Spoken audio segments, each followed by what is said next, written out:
I never had the skills to play piano, but that doesn't matter anymore, because I've got a brand new type of instrument that does everything that I've been looking for. It's called the jamstik, and it instantly converts the notes I play directly into MIDI without horrible delay. And I just can't believe that I have finally found a way to play piano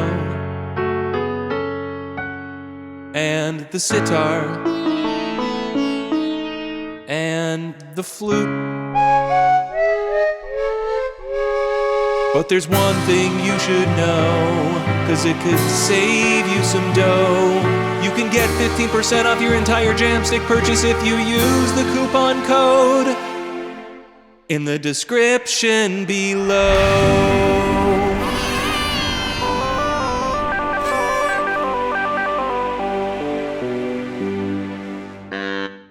At the NAMM show in California this year, I got to play this instrument, the jamstik, and pretty much fell in love immediately. So I reached out to the company and they were kind enough to send me one for totally free with no strings attached. They didn't ask me to make this video and they did not pay me to make this video. And honestly, over my entire YouTube career, I've never made a product or gear review. But I've been playing with this thing for months now, and I think it would be a real shame if I didn't share with you what it can do and how it's completely changing the way I make music on the computer. So today, I'm just going to be having fun with this instrument and writing some music on Ableton using the different software I have and the software that comes with this. And along the way, I'll be sharing some of the pros and cons of working with this instrument. That way you've got a better idea if it's actually something you want to invest in. And to start off, I want to demonstrate what I think is the hardest thing to do on this instrument, is to actually replicate the piano.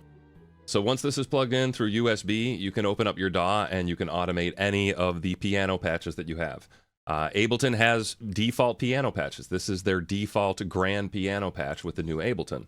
And as you can hear, if I just start playing, it's a piano.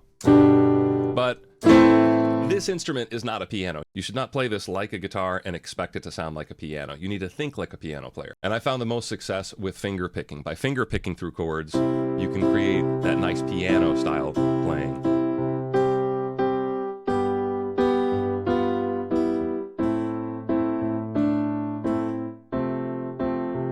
And then also I would suggest really working on sustained arpeggios. Sustained arpeggios are going to work really nice. So moving back to a pick.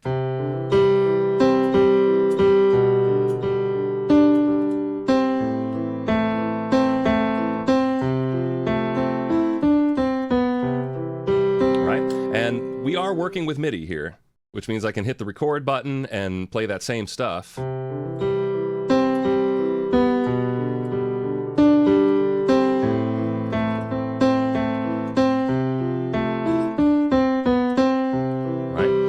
It's recorded in there immediately, no problems. I can come in here, I can start editing the notes, start moving things around, start changing some notes if I'd like to, and also getting rid of phantom notes. This is a big problem on any MIDI instrument. If you're playing MIDI keyboard, MIDI anything, you might accidentally hit a note that got triggered, but you didn't mean to hit it.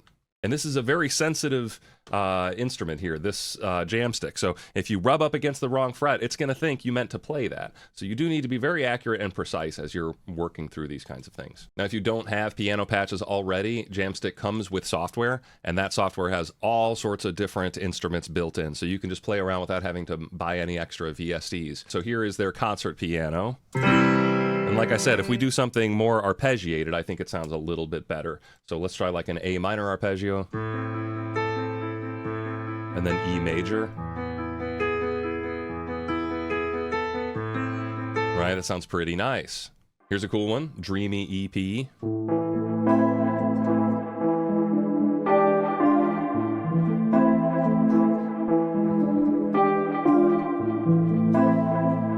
Generally speaking, the better piano patches are going to give you a better result. However, you just might need to do things like automate the release. You might need to go in there and automate the sustain pedal to make it sound more like a real piano as opposed to just a guitar. Here's what we'll do. I've got a Reason piano here, and that sounds like this. And we'll do some really simple arpeggio, stuff that you might see in like some, or hear in some cinematic film score, movie stuff. We'll do like an E minor. and then a G over D, and then a C major 7. And we'll record that in there and add some other parts on top. We've got a click track in here at 140 beats per minute.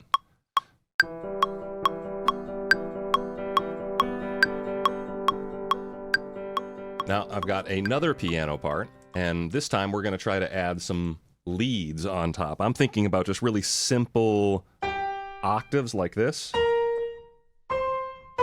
Simple stuff like that that just forms a melody on top. Let's take a listen if I just kind of improvise around on there.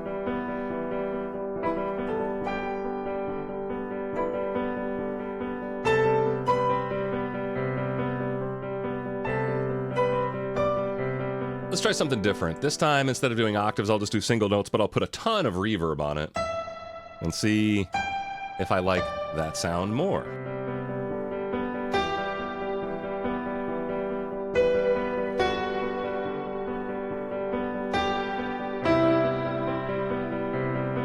We wait.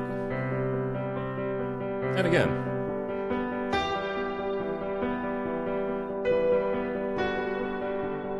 A little different. Now, I like that. What I want to do, just for experimental sake, is I want to experiment with taking that and also adding an octave higher.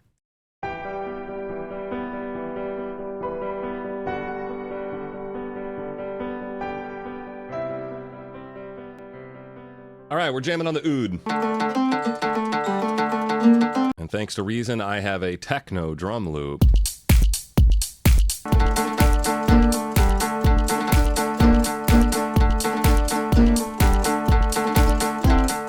I was playing this pretty sloppily. I was playing it like a guitar player. Lots of big strums and a lot of weird notes made it in there, so I'm going to delete those little notes. And actually, in this instance, I'm just going to quantize everything to 100% just to see what happens. Let's try copy-pasting that entire device, and once again, adding a ton of reverb.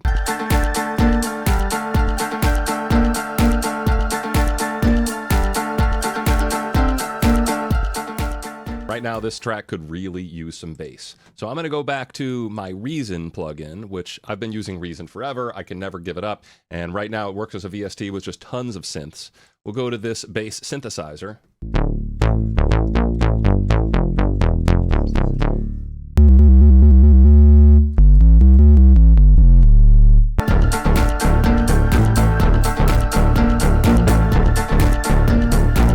And that means I can just hit play and start jamming along with what I've written, and hopefully it sounds good.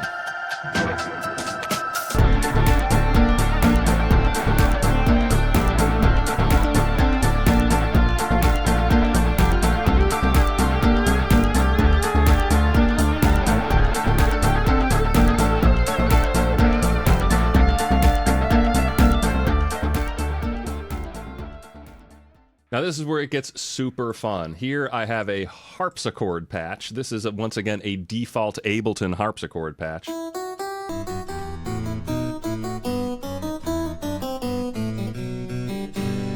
And one of my favorite sounds in neoclassical prog is when a harpsichord is doubling everything that a guitar is doing. So I'm monitoring them both at the same time. I could even record them at the same time, and I could do like nice arpeggios.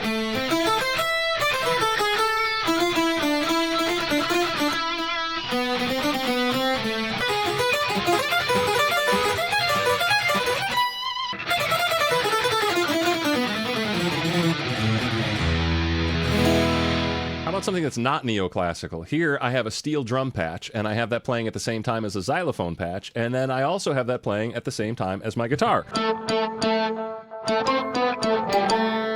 And that, of course, makes me just want to play.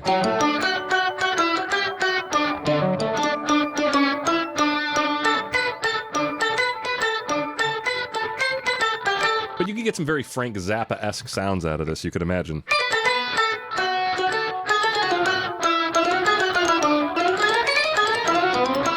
Now this is very important. The jamstick can support bending. So here is the jamstick default patch. I'm playing the note B, and if I give it some vibrato, you'll actually hear it, and you'll notice that I can play all my bends just fine, but there's something important here. In the jamstick settings up here where you click device, there is a pitch bend range, and right now I have it set to plus or minus 4, and that's important because over here in Ableton, my synths need to be set to that exact same pitch bend range. I need to make sure this synth is set to plus and minus 4 for my bends to actually track correctly. Now, with that in place, I can actually play with the bends. But if this was set incorrectly, if this is set to just 2, for example, then all of a sudden my bends really won't track correctly because I'll be over bending. Like I'm bending that note a lot, and the limitation is only 2 half steps. So we're going to try something silly. We'll try to make an electronic 80s kind of beat, and what I've done is I've mapped 2 different notes to 2 different drum samples. So here I've mapped the note D on this guitar to be a kick drum, and I've mapped the note an octave above that to be a snare. So I've got kick, snare, and that means I could actually record my drum part on my guitar, which is not the kind of thing I would recommend doing. But for today's sake, let's give it a shot.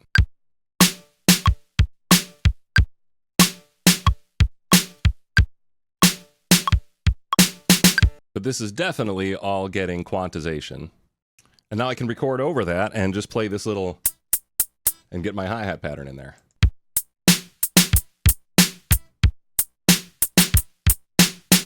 Next, we're going to add some chords, and I found this nice little patch here on Reason for the Europa synthesizer. So I've got an F sharp minor 7, and then D major 7. Sounds really nice with this little patch. So you could do a D minor 9 or a F sharp minor 9 instead. That's beautiful. And then maybe like a D with a major 7th and a 13th.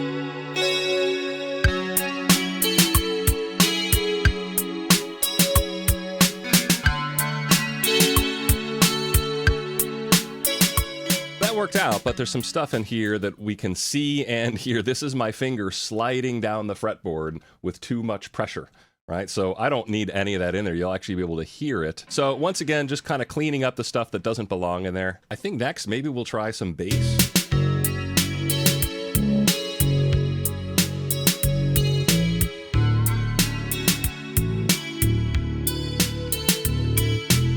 And this time, I would like some synths that are playing a little bit of those notes of those chords. So for example, here's 3 notes of the F sharp minor triad. And those sound nice.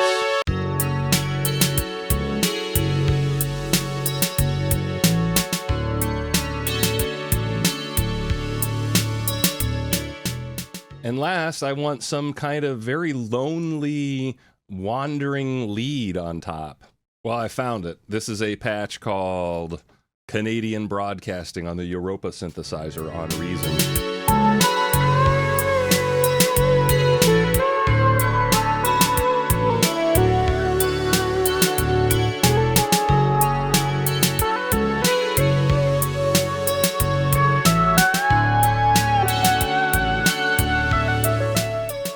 Now, I said that was last, but actually I do want to add a regular guitar part. And what I want is something really simple. I'm going to pull up just the default Plini archetype patch here, and just something palm muty. Just kind of giving it rhythmic stuff. I've got enough layers, but I think that rhythmic layers would be nice here.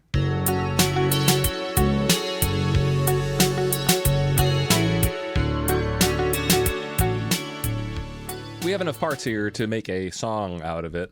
The very intro is going to be just the synthy chords and the palm muty guitars that I just made. Great combination right there, you know, just deleting some of the other stuff. And then the other instruments can all come in at the same time. And then finally, we can get that meandering, weird, lonely Canadian broadcasting.